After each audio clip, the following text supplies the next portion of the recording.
Minha proposta é conversar com vocês sobre um Deus que aceita todos, mas que não aceita tudo.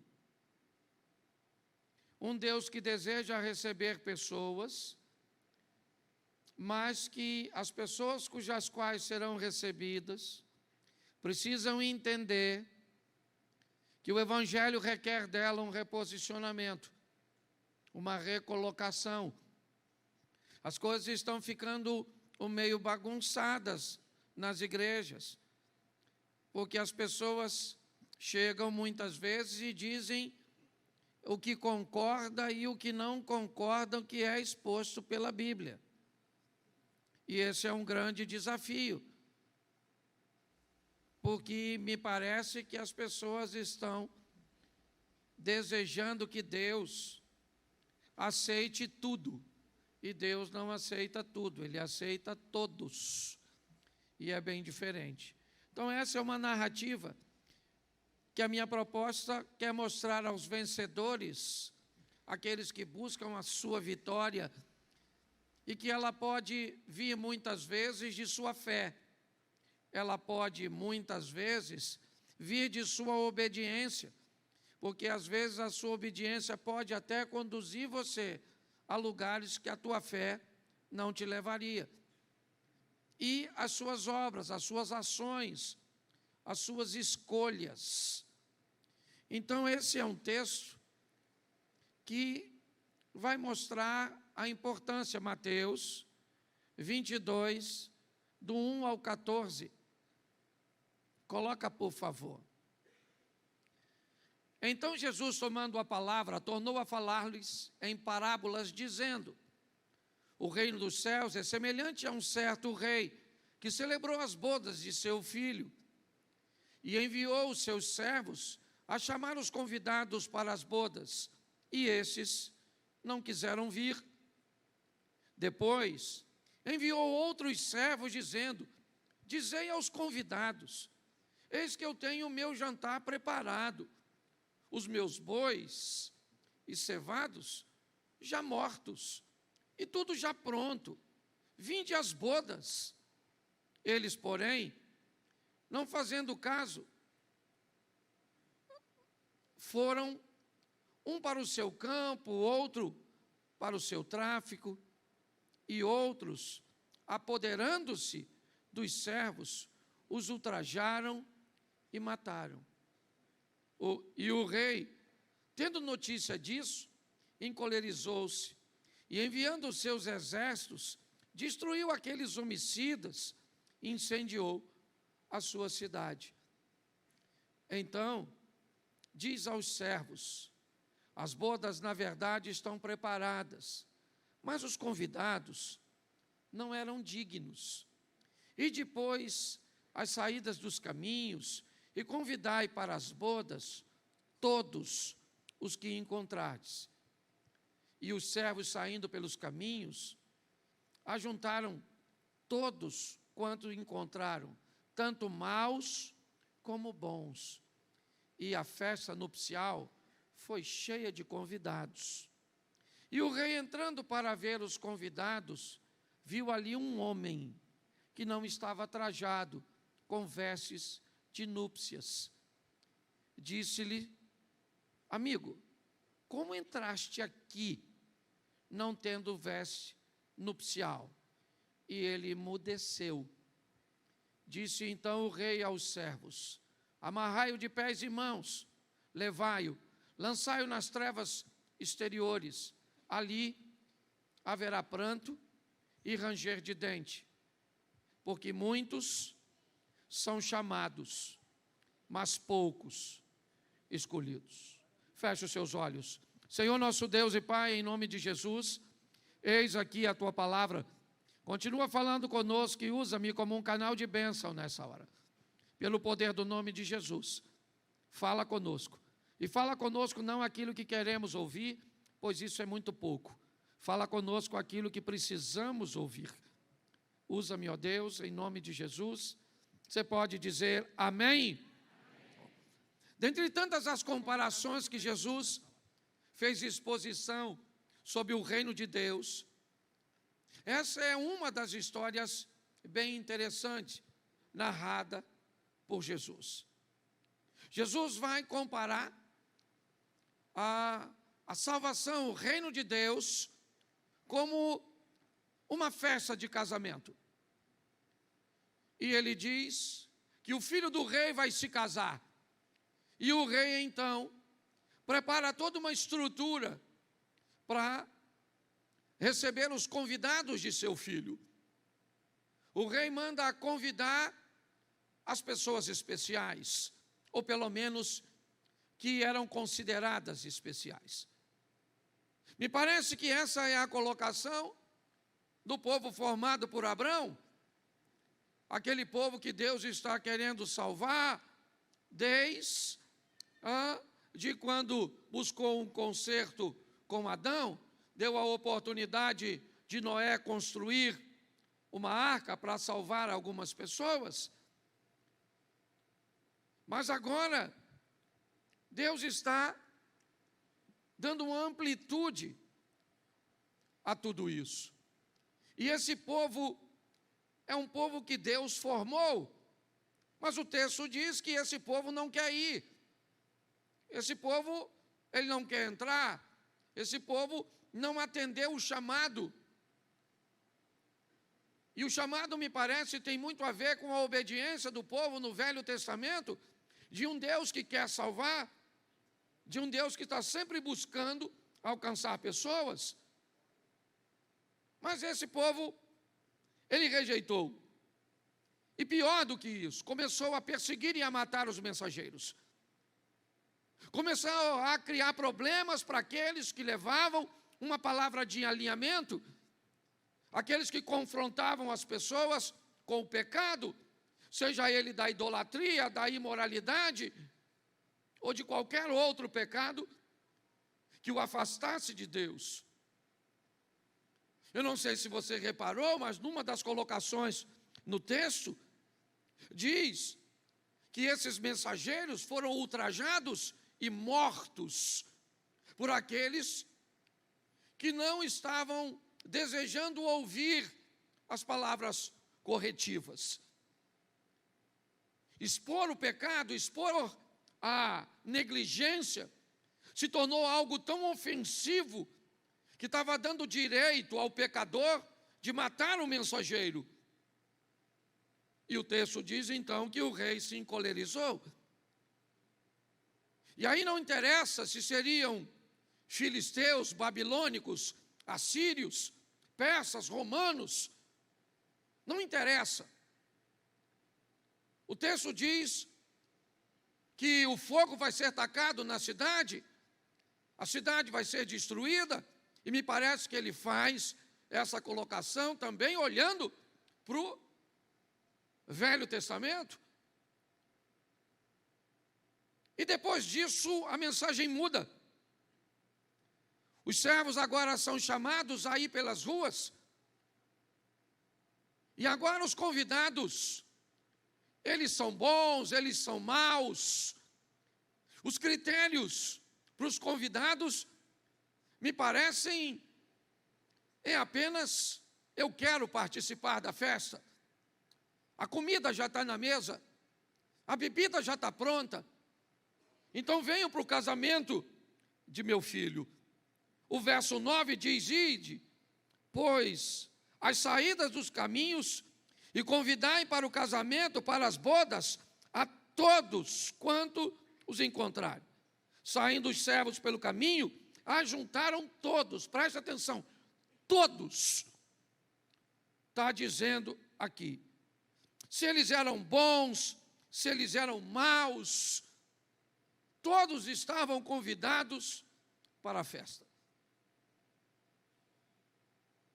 Aqueles que aceitaram foram à festa. Mas quando o rei vai entrar na festa, ele vai notar que alguém aceitou o convite, mas não respeitou o protocolo.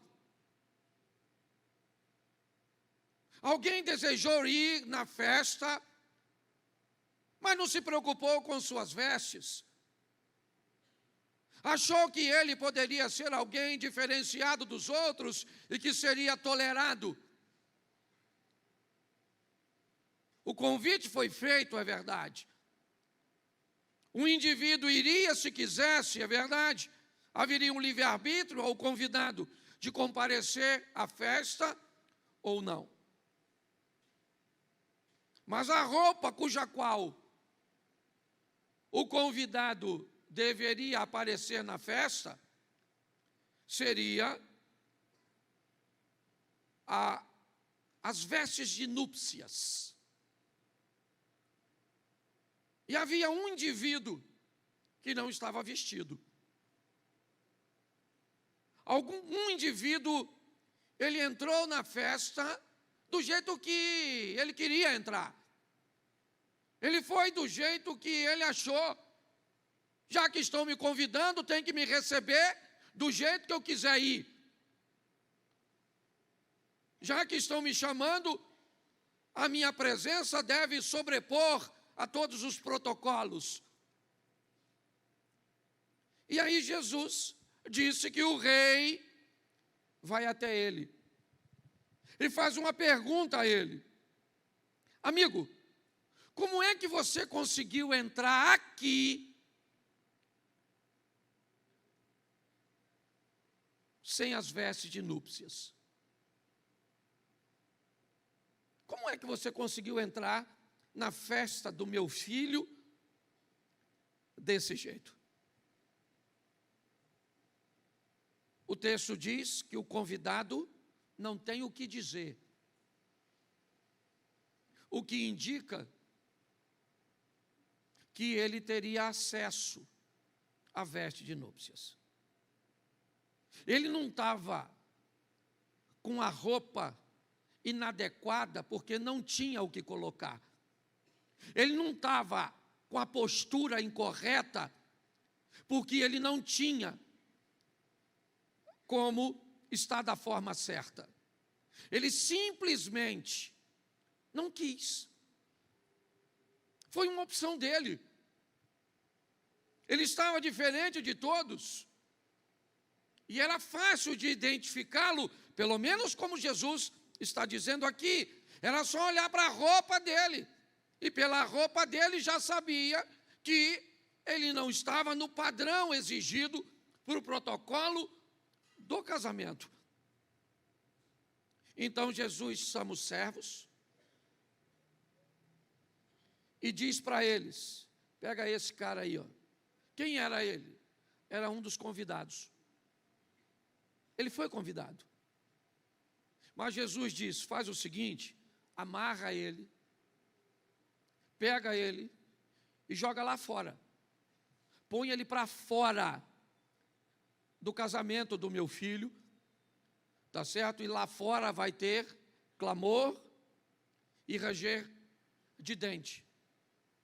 O texto termina dizendo: porque muitos são chamados e poucos escolhidos. Com muito respeito e amor, eu quero falar com você de um evangelho que é para todos, é verdade. Romanos capítulo 3, verso 23 diz: porque todos pecaram e destituídos estão da glória de Deus. Mas João, no capítulo 1, no verso 12, diz: mas a todos quantos o receberam, deu-lhes o poder de serem feitos filhos de Deus, aos que creem no seu nome. O evangelho é para todos, um evangelho para todos.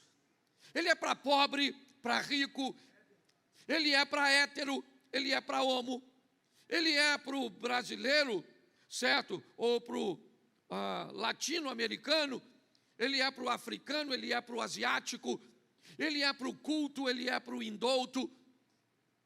O evangelho é para todos. E Deus quer salvar a todos e mostra isso desde o Velho Testamento.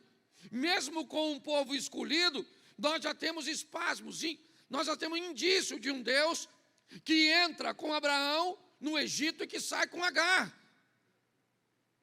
mostrando que ele pode salvar os egípcios. É um Deus que entra na Síria com uma menina que salva o leproso Naamã. É um Deus que entra em Jericó com os espias e tira de Jericó uma ex-prostituta. É um Deus que entra em território moabita, certo, com uma família e tira Ruth de lá.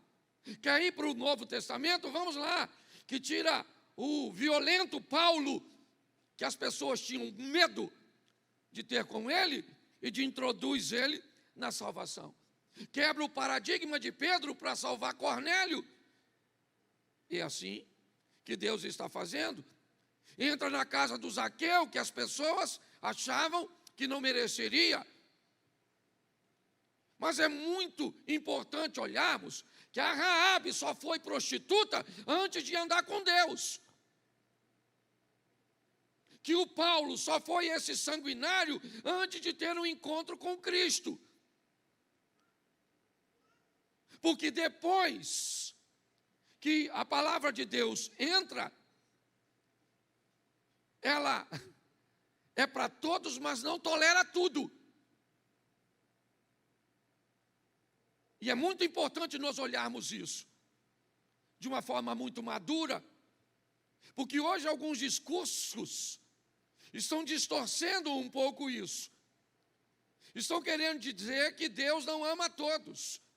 Não, Deus ama a todos, mas não tolera tudo, não. Se você não quer botar a roupa adequada para entrar na festa, saiba de uma coisa. Aqui no texto a roupa era física, era fácil de olhar. Hoje não. Hoje a veste nupcial, ela não é visível, ela é invisível. E por isso pode passar desapercebido pela liderança, pelos pastores. Mas pelo Senhor não vai passar, não. A Bíblia diz que lá fora tem trevas exteriores, clamor e ranger de dente. E se não tiver dente, vai ranger gengiva, mas vai ranger. Então, cuidado com isso. Um evangelho para todos. Posso ouvir um amém? Isso. Segundo, um evangelho para arrependimento e para conversão. Um evangelho para arrependimento e para conversão. Não é só para arrependimento, não. É para arrependimento e para conversão, para mudança. Ah, eu estou arrependido, tá bom? É uma parte do processo, mas não é toda a parte, não. O evangelho tem que trazer ao pecador, porque todos pecaram e destituídos estão da glória de Deus, certo? E com a exposição do evangelho para todos, quem não arrepender e se converter, inevitavelmente continua na mesma prática, ou pior, achando que Deus tem que tolerar todo tipo de roupa, todo tipo de vocabulário, todo tipo de comportamento. Ele tem.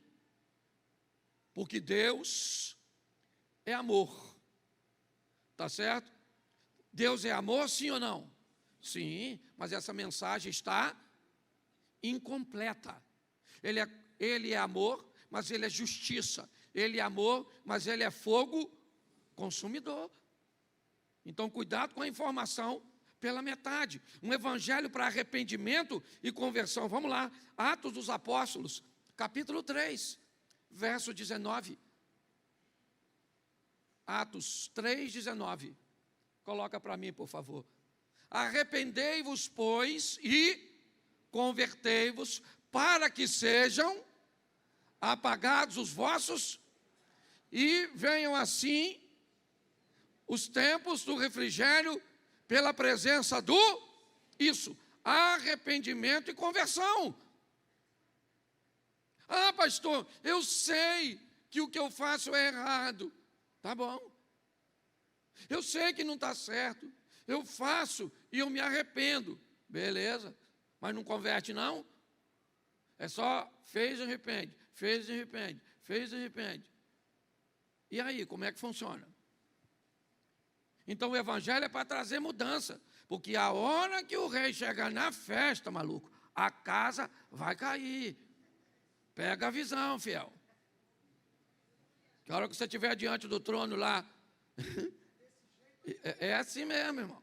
O bicho pega para todo mundo. Ah, pastor, o senhor não está nem falando comigo. Louvado seja Deus, mas deve servir para alguém. Certo?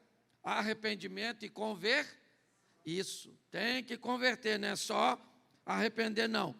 Não mudava quando estava na igreja A, foi para B, não mudou, foi para C, não mudou, já está na igreja R. Já está acabando o alfabeto. E ainda não mudou. Não, pastor, por causa da tentação, porque o senhor entende.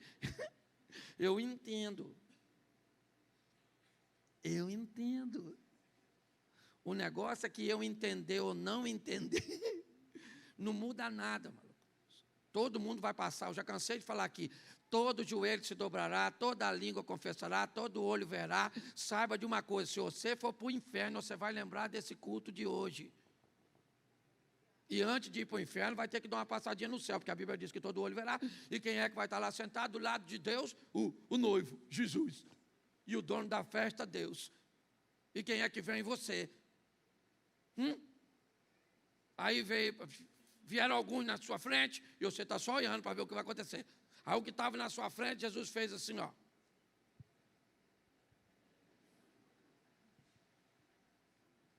Aí chegou você. Ele falou: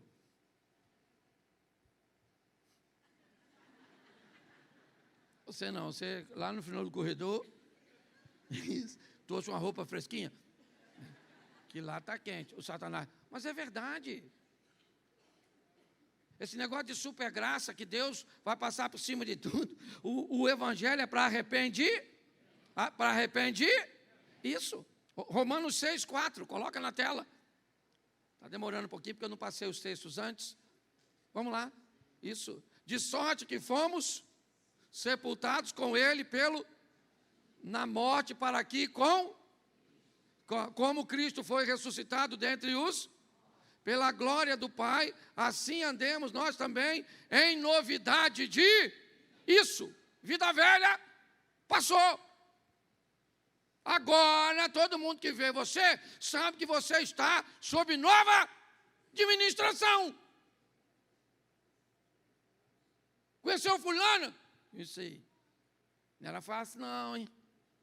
Nossa, aquilo era um menino difícil. Uma piriguete. É isso aí. Conheceu fulano? Pinguço, cachaceiro, mulherengo, mentiroso, envolvido com jogo. Todo mundo aqui tem passado. Não fica me olhando com essa cara que você não tem, não. Que eu sei que você tem.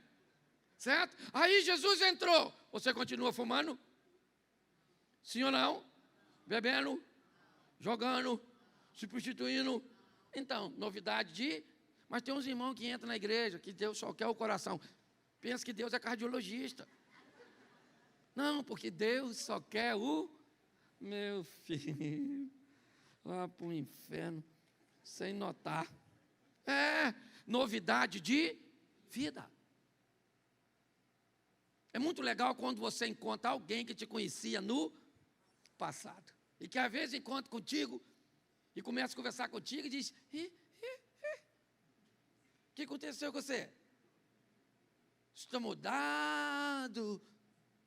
Você não usava essas roupas. O que aconteceu com você? Aí você diz: eu agora estou andando com o chefe dos crentes.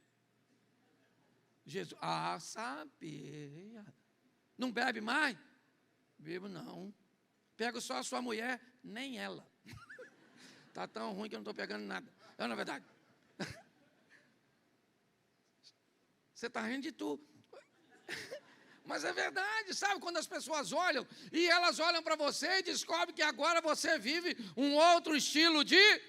Porque não teve só arrependimento, teve também conversão.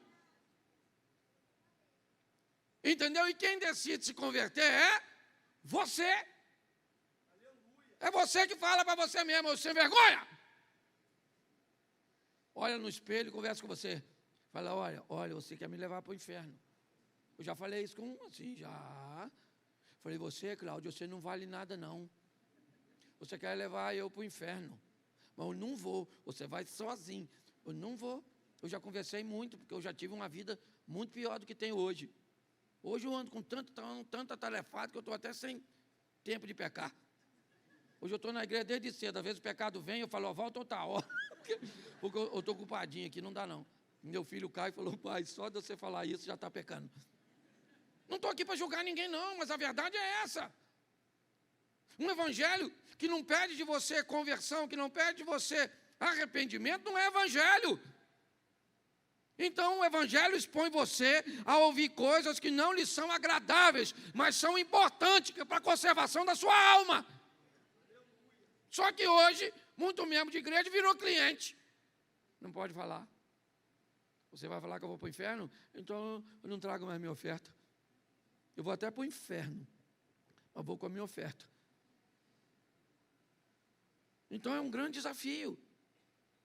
Então o evangelho tem que trazer arrependimento e converter.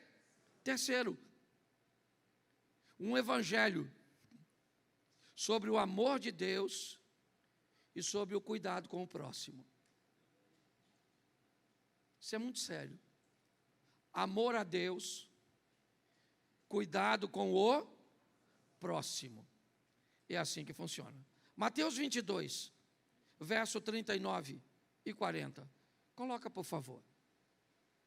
Mateus 22, verso 39 e 40.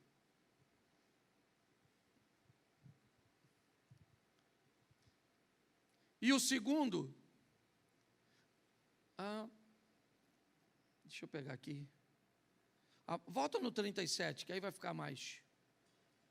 Isso. E Jesus disse-lhe, amarás o Senhor teu Deus de todo o teu, de toda a tua, e de todo o teu, verso 38, vamos pegar o texto todo. Este é o primeiro e grande mandamento, verso 39. O segundo é semelhante a este o assunto é o mesmo, é amor. Ama o teu próximo como, verso 40 diz, desses dois mandamentos dependem toda a lei e os profetas. Preste atenção aqui. Um evangelho que me ensina a amar a Deus acima de todas as coisas. E um evangelho que me ensina a amar o próximo como a mim mesmo. Isso é sério.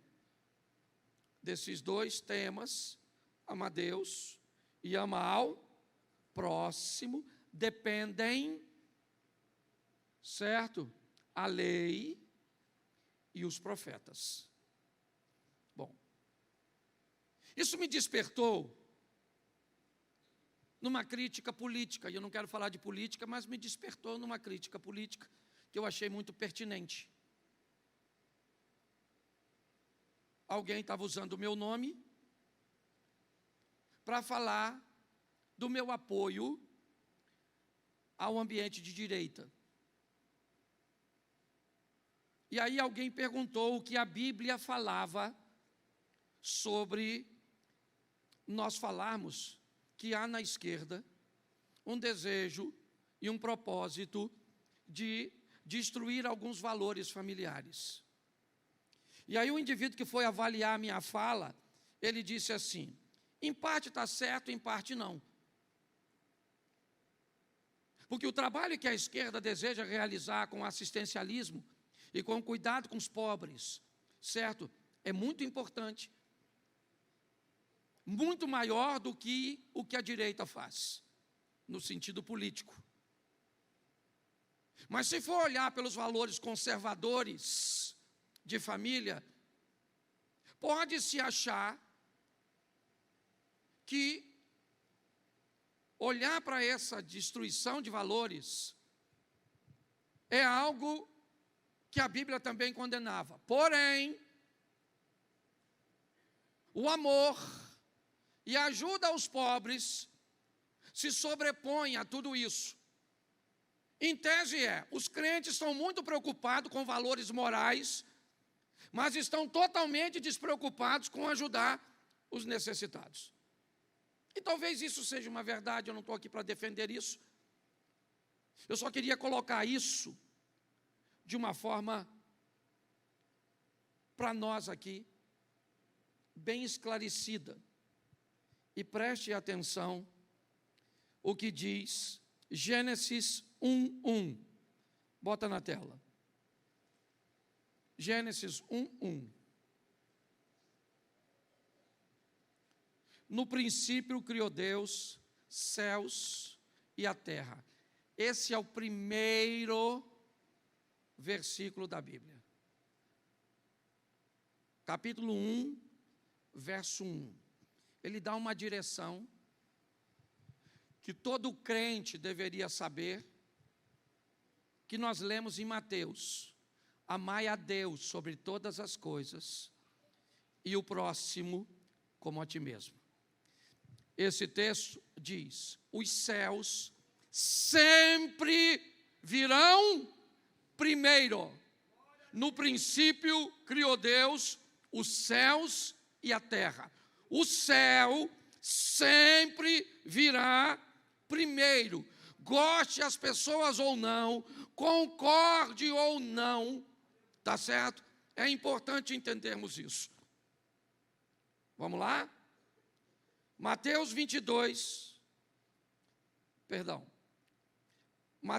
6:33.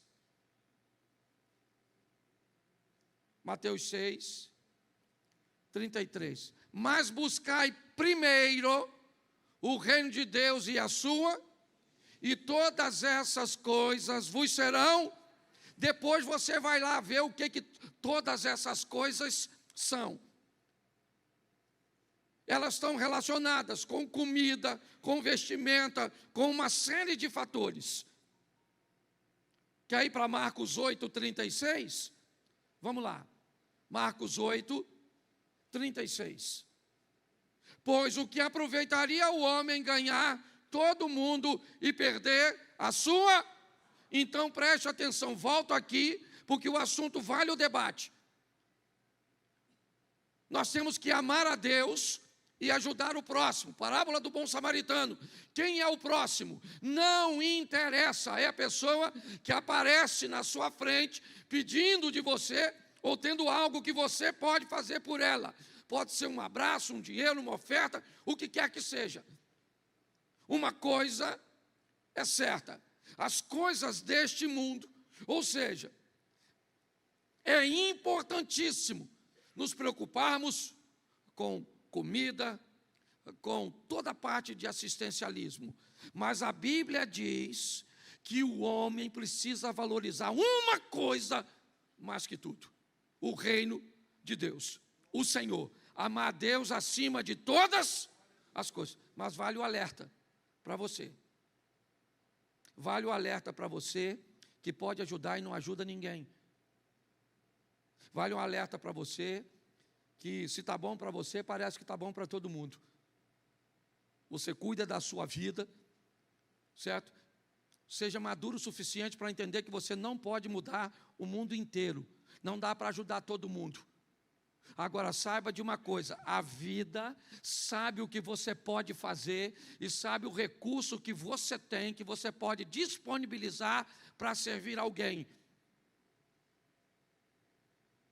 Às vezes, um mendigo te aborda para te pedir dinheiro e você não tem, mas você não tem uma palavra de salvação para ele, você não tem uma oração a fazer por ele, mas ele está sujo, ele está fedendo. Pois é, naquela ocasião, ele foi o seu próximo e você deixou passar. Então, os céus, todas as vezes que alguém expor a você que fazer as coisas aqui na terra é importantíssima, concorde com ela, porque a Bíblia diz, e você tem que dizer para ela: eu faço. Por isso é que eu digo aqui, quando o assunto é recurso material, aprenda, certo? A maior parte do seu recurso, a Bíblia chama de pão, é o que é seu.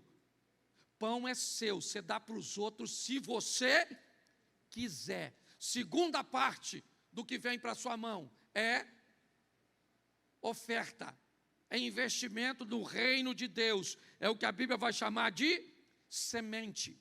A terceira parte, certo? Que vai sair desses 90% que ficou com você, deve se chamar generosidade, que você decide o quanto sai.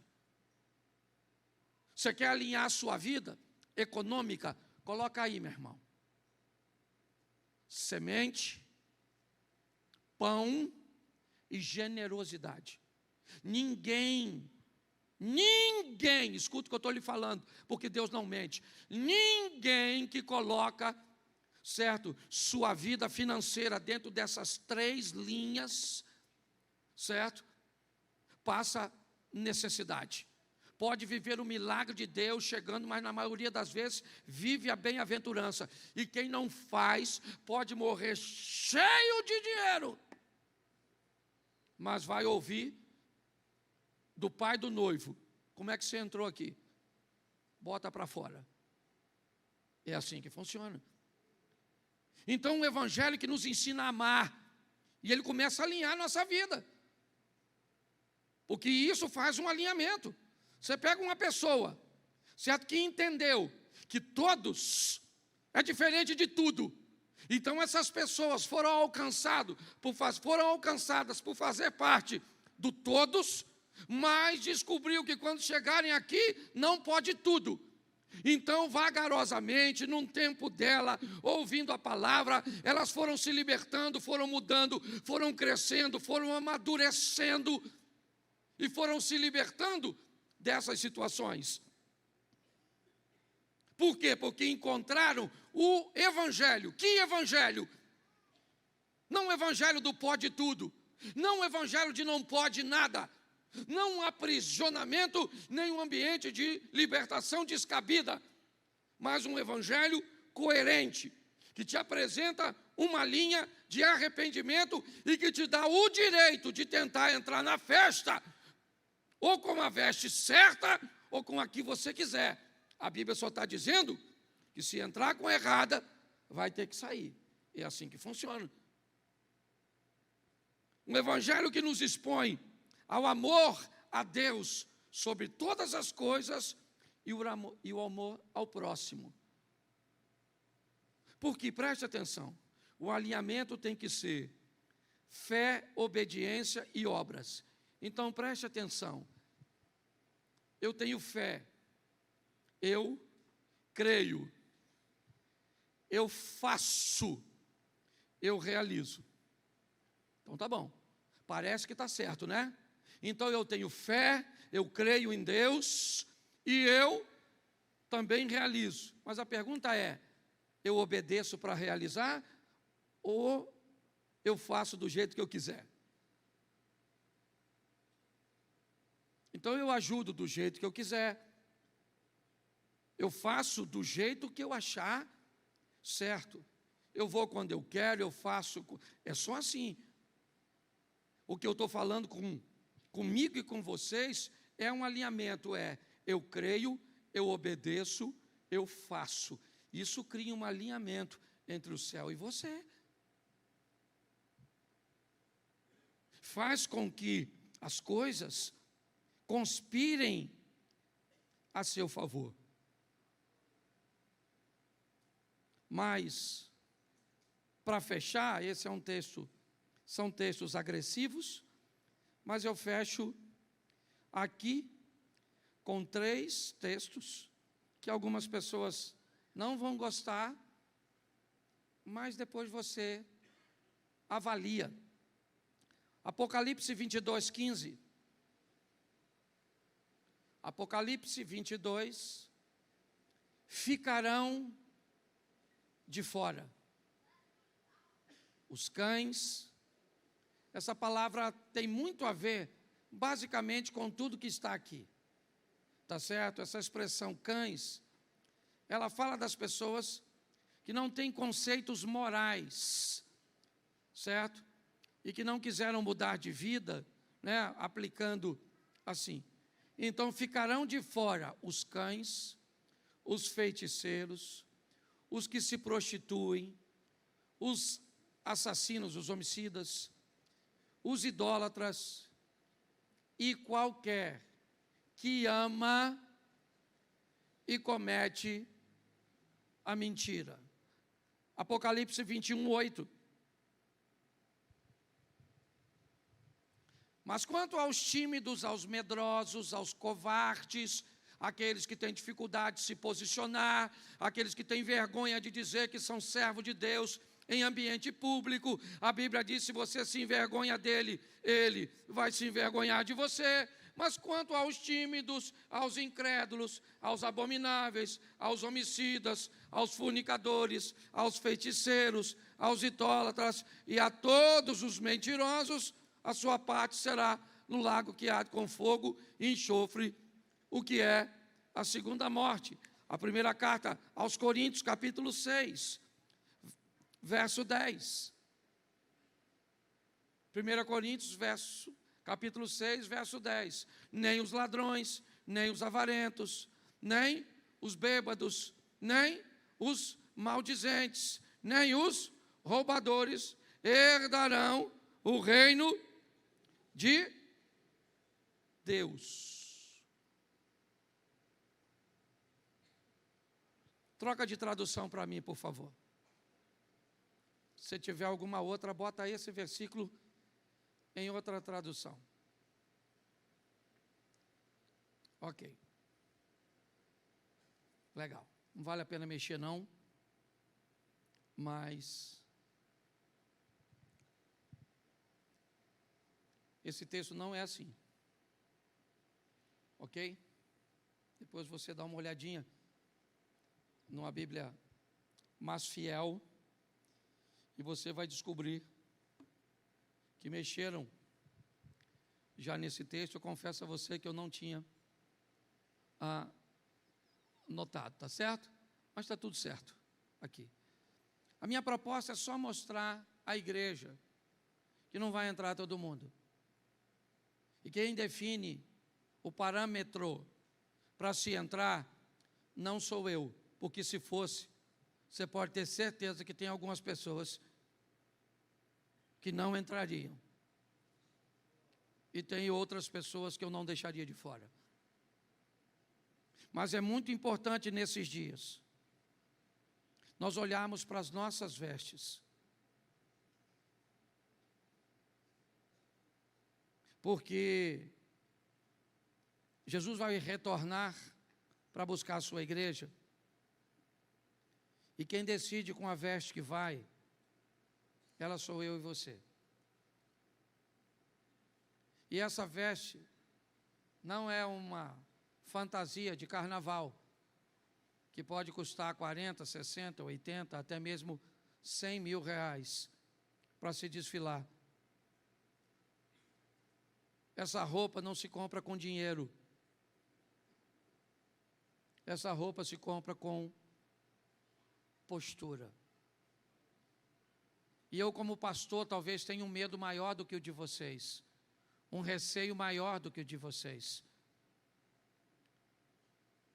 que é o de oferecer a vocês o caminho e depois eu mesmo não conseguir entrar.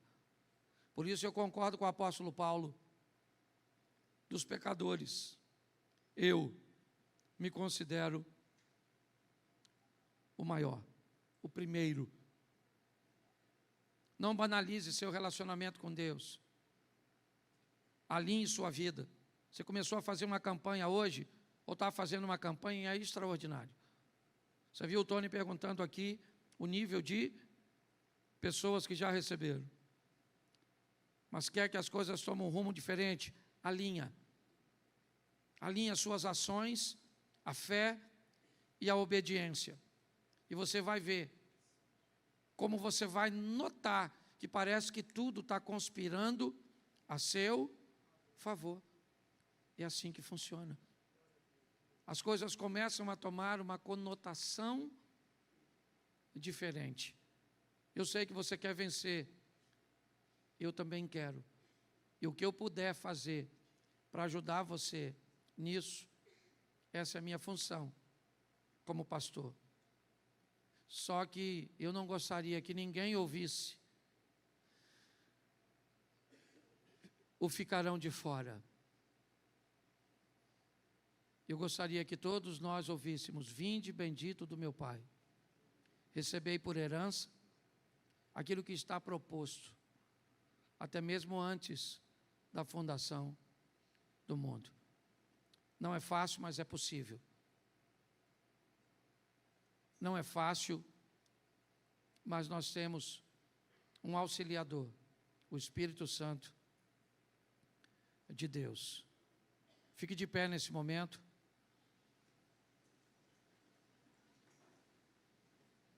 Eu só queria que você gravasse isso e não permitisse que ninguém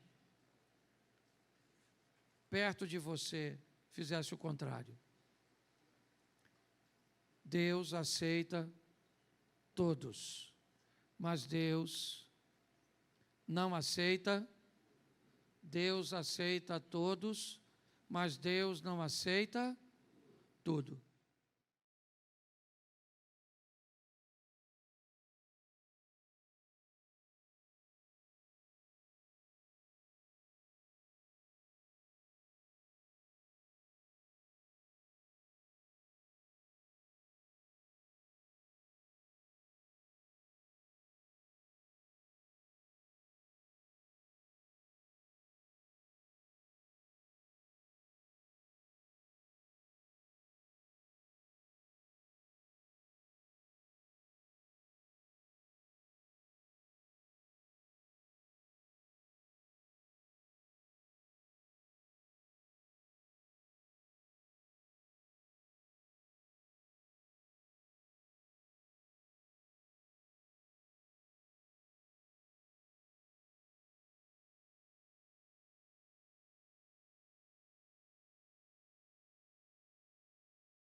Chifre, tira. Bota chapéu. Certo? Outra palavra, impotência. Coloca o quê? Morte. Porque são duas palavras horrorosas para qualquer homem, a verdade é essa. E o que a Bíblia está dizendo é que esse cara está perdoado, sim ou não? E se Deus diz que perdoou, é porque perdoou. E ele não vai morrer porque deveria morrer, porque matou. Mas preste atenção. Depois você lê em casa. Entretanto, uma vez que você insultou o menino morrerá. Aí já lascou tudo. A casa do cara já está em guerra. O filho dele deitou com as mulheres. Agora preste atenção. O garoto que nasceu da união de Davi com Batseba, acontece o quê? Acontece o quê?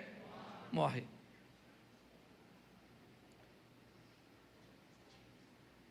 Bota o verso seguinte. Davi implorou a Deus em favor da criança. Ele jejuou e, entrando em casa, passou a noite deitado no chão. Preste atenção. Se tinha um cara que sabia o endereço de Deus, esse cara era Davi. Deus está dizendo a Davi o seguinte, depois você lê em uma outra tradução, essa é bem simples. Deus diz a Davi, ninguém, Davi, vai falar mal de mim por sua causa. Eu não quero ninguém falando mal do meu nome por causa do seu comportamento, porque você diz que anda comigo, porque você diz que é crente, porque você canta, porque você toca, porque você prega, porque você lidera, porque você diz que faz parte de uma igreja. Quando você diz isso, você diz que anda comigo, Davi. Então você coloca o meu nome com você e eu coloco o seu comigo. Deus está dizendo para Davi, se você não preza o seu, eu prezo o meu. E isso não vai ficar assim. Você não morre, mas seu filho morre. A espada vai estar na sua casa. Por quê, Davi? Porque se eu passo a mão na sua cabeça, eu dou direito a todo mundo de fazer a mesma coisa que você, então aprenda. O que Deus está dizendo, se eu estou corrigindo o rei, eu corrijo todos. Mas aí é que eu encontro o herói. Para mim, Davi não é herói porque matou Golias. Não. Matou de longe uma pedrada. Chegou lá, o cara já estava caído, até eu ia. Apanhou a espada do cara, cortou a cabeça. Levantou, levou a cabeça. Mas quando eu vejo o que ele faz, só no verso 20 desse mesmo texto, esse cara vira meu herói. O filho dele acaba de morrer. E olha a postura que ele toma. Olha como Davi se comporta.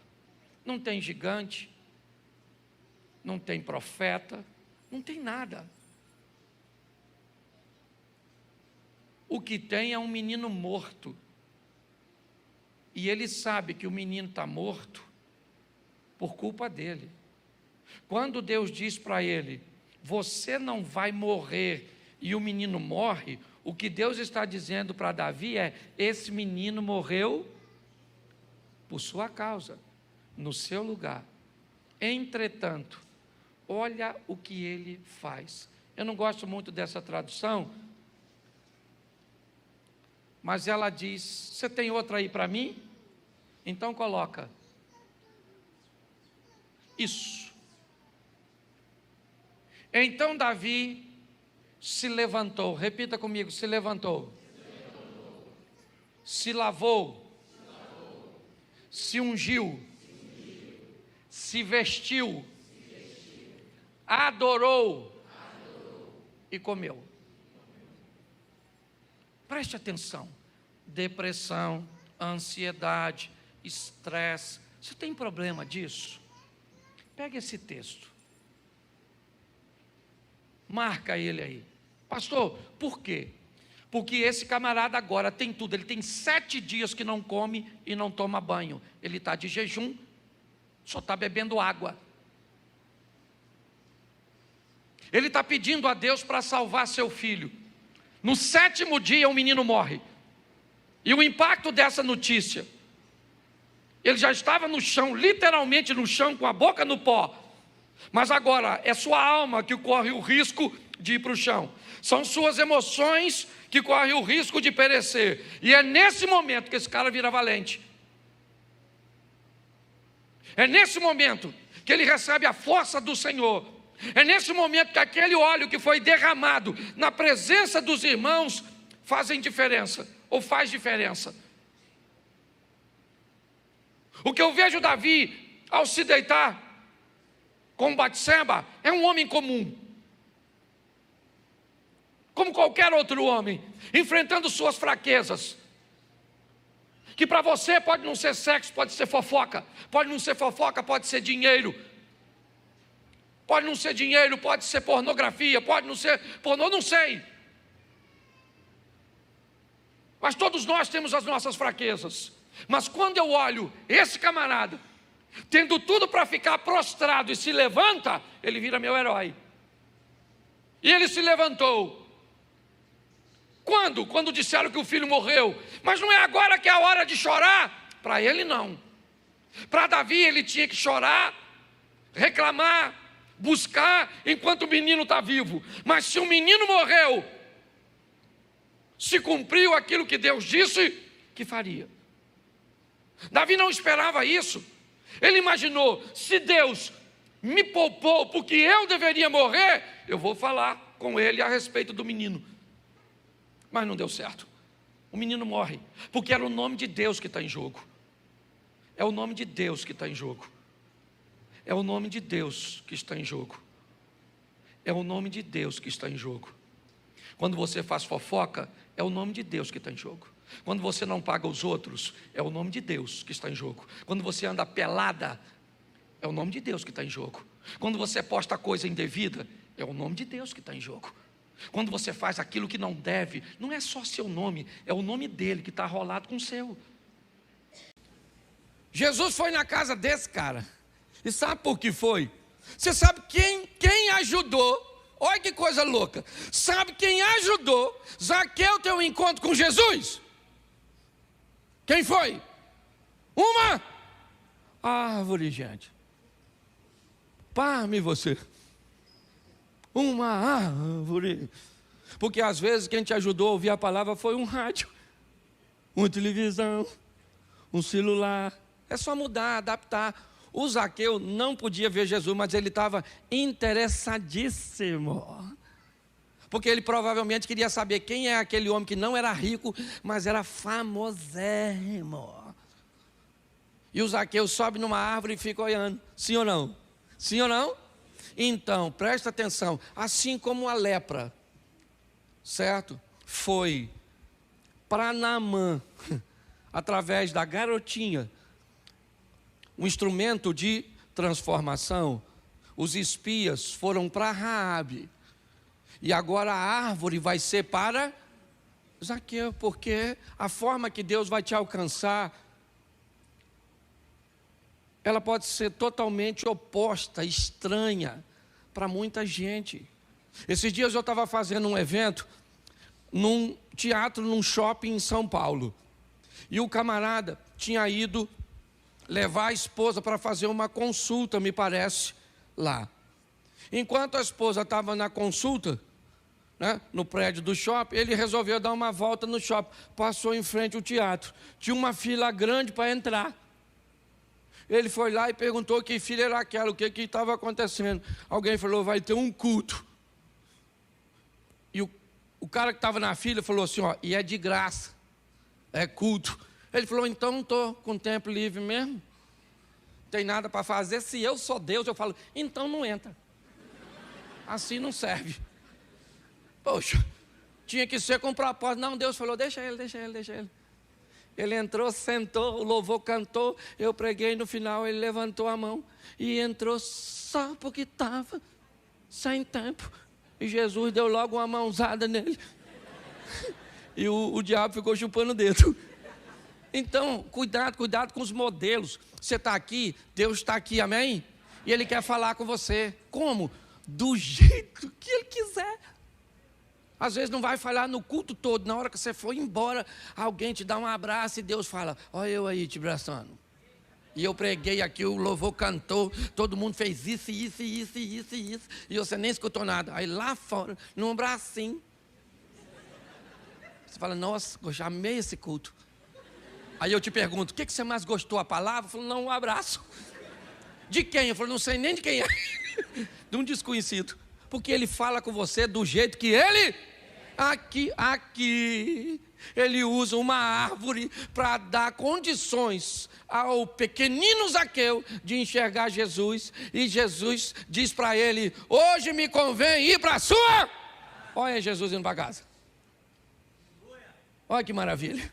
Sempre casa. A casa da Raabe, a casa do... né? Na casa do... Naamã, e agora na casa do... Isso aí, já vai ser na sua casa, quer ver?